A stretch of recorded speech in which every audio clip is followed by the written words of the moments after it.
She just wanted a quiet breakfast, same corner booth, same black coffee. But the moment she rolled in, they started. Laughter, whispers, a sugar packet thrown at her legs because they knew she couldn't feel it. She didn't respond. She didn't need to, because what happened next would silence the entire cafe. 6 soldiers walked in, full uniform, boots pounding the floor. And then they saluted her. What those college kids didn't know, the woman they mocked, she was a decorated war hero. And the army? They never forgot her. The morning started like any other in the small town of Glenwood, where the sun rose slow over tree-lined streets, and the scent of coffee floated through the air from every diner on Main. At Joe's Cafe, a retro spot that hadn't changed since the 60s, the red vinyl booths were worn in all the right places, and the checkerboard floors creaked like they remembered every step taken on them. Helen Carter, 43, rolled her wheelchair through the glass doors just as the bell above gave its tired jingle. She didn't look like much to most, just a woman in faded jeans, a grey hoodie zipped to the collar, and hair pulled into a no-nonsense bun. Her face was calm, but her eyes green and steady held the weight of things unspoken.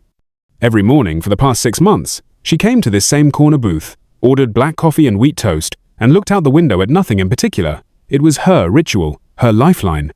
But this morning, trouble arrived early. They were already there, the college kids from the local university clustered around table 6 like vultures around a fresh target. Brad Larison, tall, smug, and 20-something with a Rolex he didn't earn and a laugh that could cut glass, spotted her the moment she wheeled in. "Oh, would you look at that?" Brad said loud enough for the whole cafe to hear. "Roll in Helen's back. You sure this isn't a drive-through?" His friends chuckled. Nervous laughter. Weak, but they went along with it. They always did. The way people go along with power, even when it's rotting from the inside out. Helen didn't flinch. She didn't even look at them. She moved like someone who'd heard far worse and lived to tell the tale. But Brad wasn't done. "Hey, maybe we should get her one of those automated checkout machines. Bet she'd be great at sitting still." More laughter. A few patrons looked up, then back down at their phones or plates, pretending they hadn't heard. Even Jothi Ona, a Vietnam vet, himself remained frozen behind the counter, hands resting on the register. His silence spoke louder than the insults. Helen just sat, poured her coffee, took a slow sip. But when the sugar packet hit her legs and bounced to the floor, the room stopped. Brad leaned back smugly in his seat. "See? Told you she wouldn't feel it." And he was right, Helen hadn't reacted, but not because she didn't notice number, it was because she had trained herself not to. She had learned a long time ago that reacting gave people like Brad what they wanted, power. But something inside her shifted. Not rage, not shame, resolve. Because this wasn't just about her anymore. It hadn't been for a long time.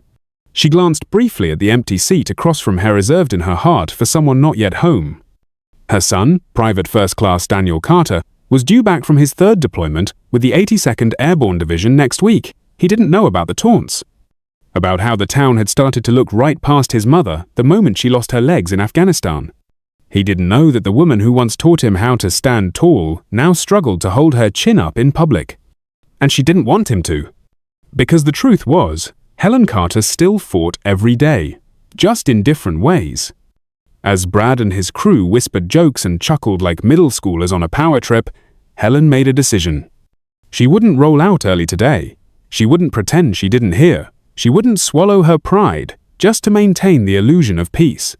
She would stay and finish her breakfast.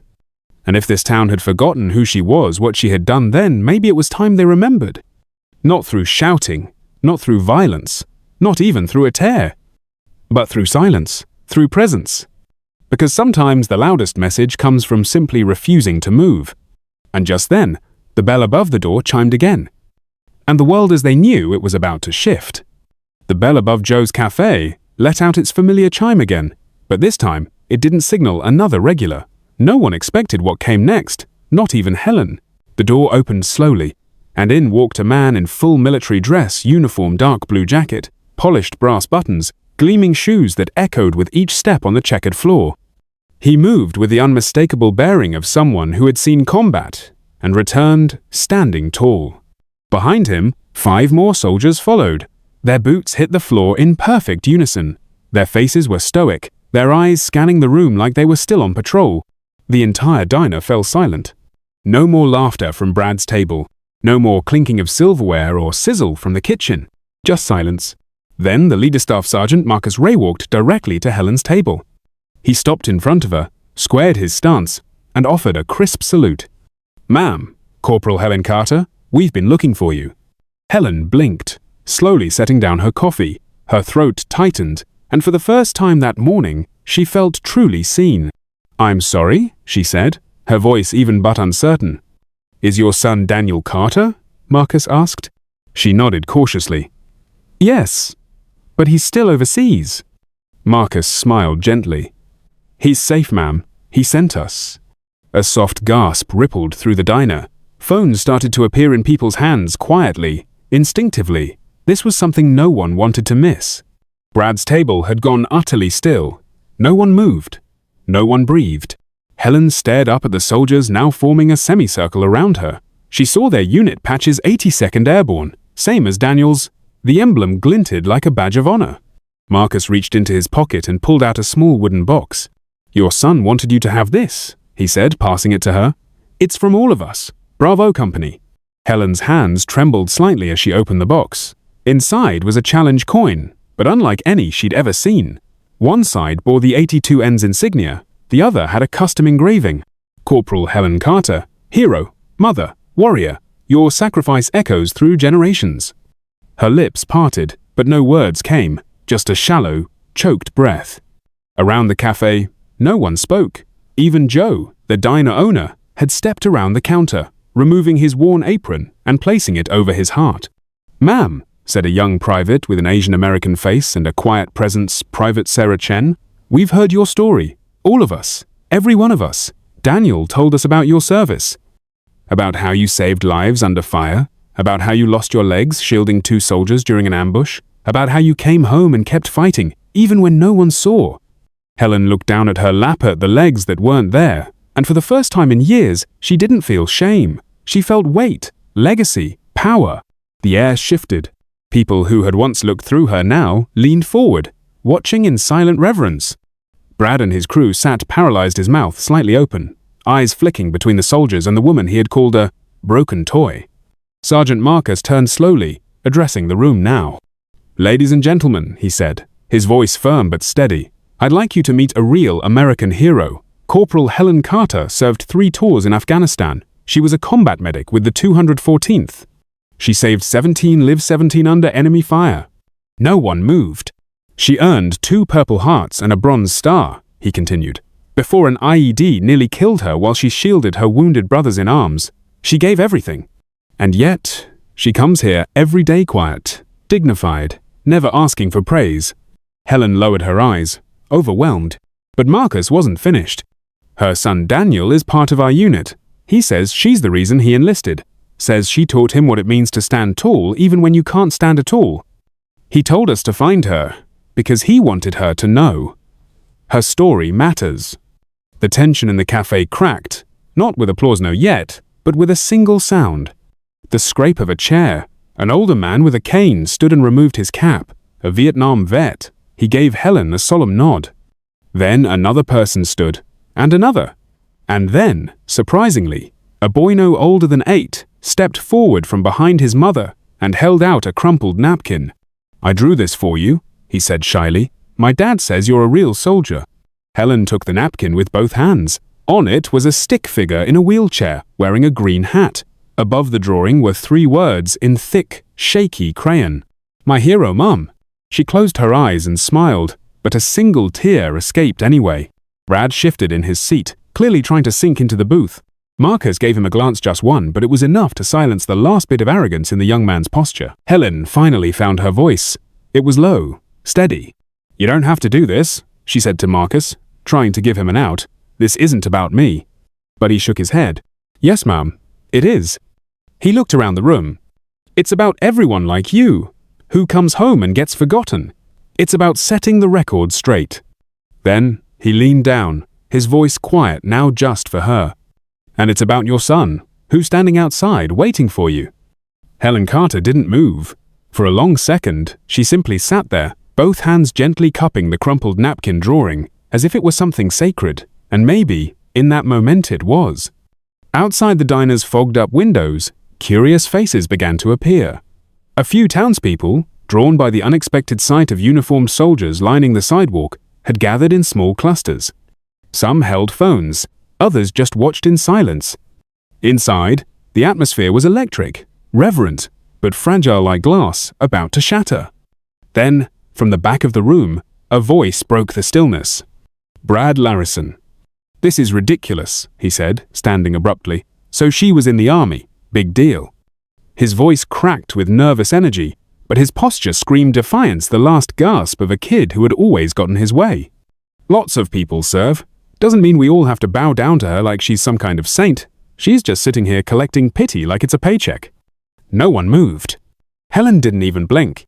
Brad's friends shifted awkwardly in their seats. One of them mumbled, "Dude, not now." But Brad charged ahead. "She's playing the victim. That's what this is. Sympathy points. If I threw sugar at anyone else, no one would care." The silence that followed was deafening, not passive this time, but charged. And then, Staff Sergeant Marcus Ray took a step forward, calm, measured, but his expression had changed. "Son," he said, voice even but cold, "I suggest you sit down and think very carefully about your next words." Brad laughed, but it sounded wrong now, hollow, desperate.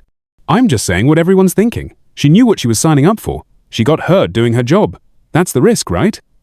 Why should the rest of us have to tiptoe around her just because she couldn't walk away from it?"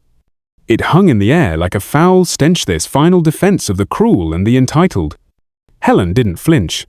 Instead, she turned her chair slowly. Deliberately so, she faced Brad directly. The cafe seemed to hold its breath.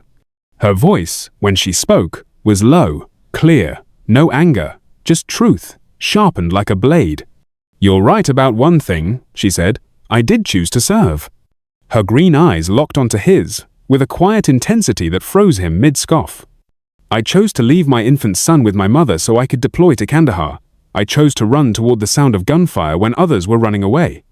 I chose to hold pressure on a dying Marine's femoral artery for 6 hours while mortars fell around us because I wasn't going to let him die alone." The cafe had gone so quiet, the only sound was the soft hum of the old coffee machine behind the counter. "And on the 17th of March, 2015, I chose to throw myself on top of 2 wounded soldiers when I saw the IED rolling toward us. I made that choice, knowing full well it would cost me my legs, maybe my life." Brad's face drained of color. Helen didn't raise her voice once. She didn't need to. Those 2 soldiers, they lived. They went home. One just had his first daughter, the other's getting married this spring. They have futures because I chose to give up part of mine. She leaned forward slightly, voice now softer, cutting deeper. "So no, I don't want your pity, and I sure as hell don't need your permission to sit in a diner and drink my coffee. What I deserve, what every veteran deserves, is the simple human decency of not being mocked for surviving." The air was thick with shame. You could feel it, settling over the room like smoke.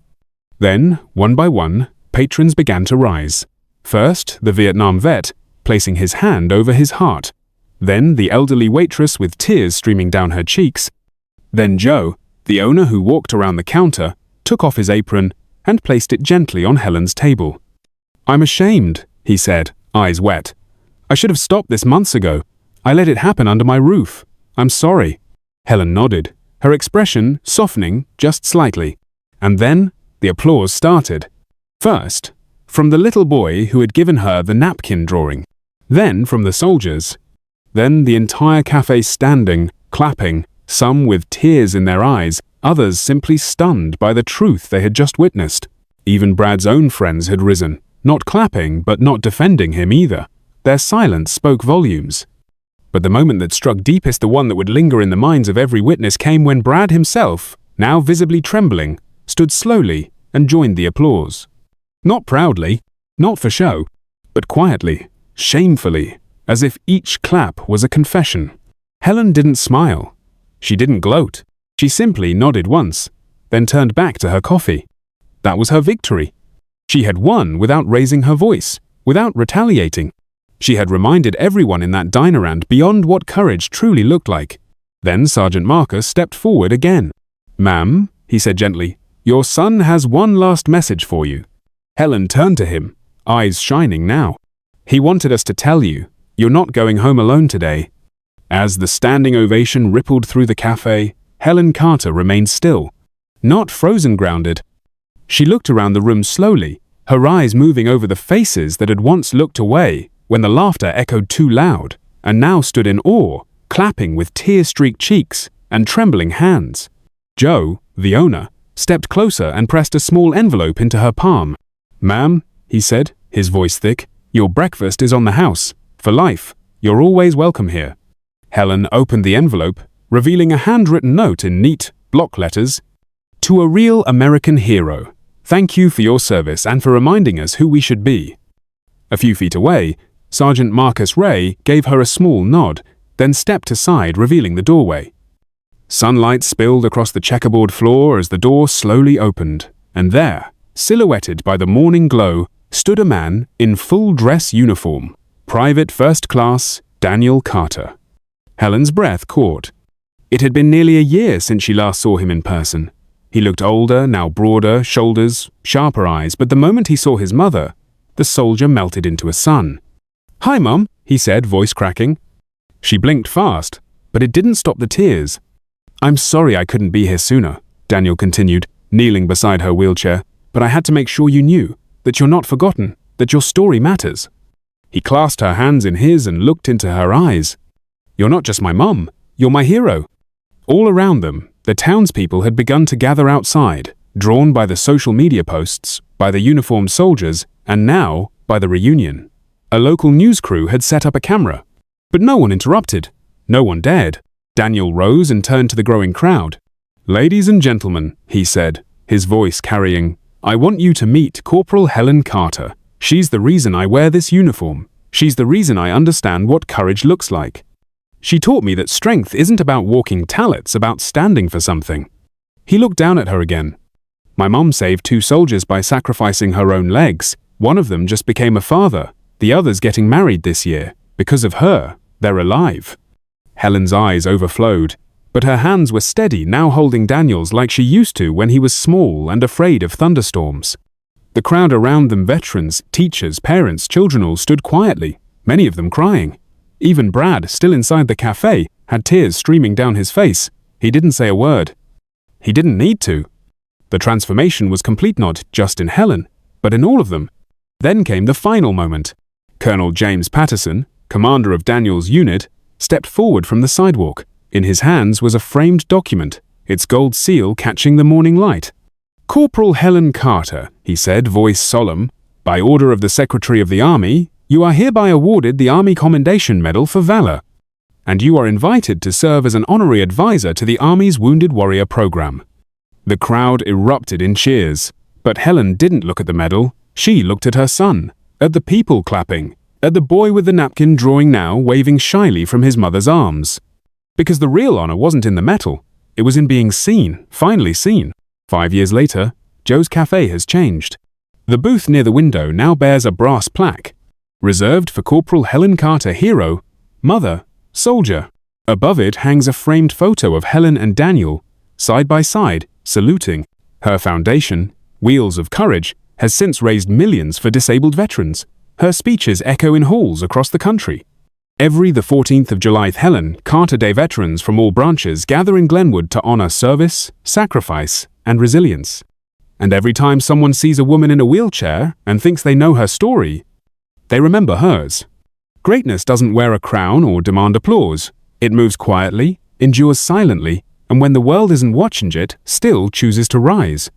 She didn't shout. She didn't fight back with fists. She simply refused to surrender her dignity. And in doing so, she reminded an entire town what honor truly means. Now we want to hear from you. What part of Helen's story moved you most?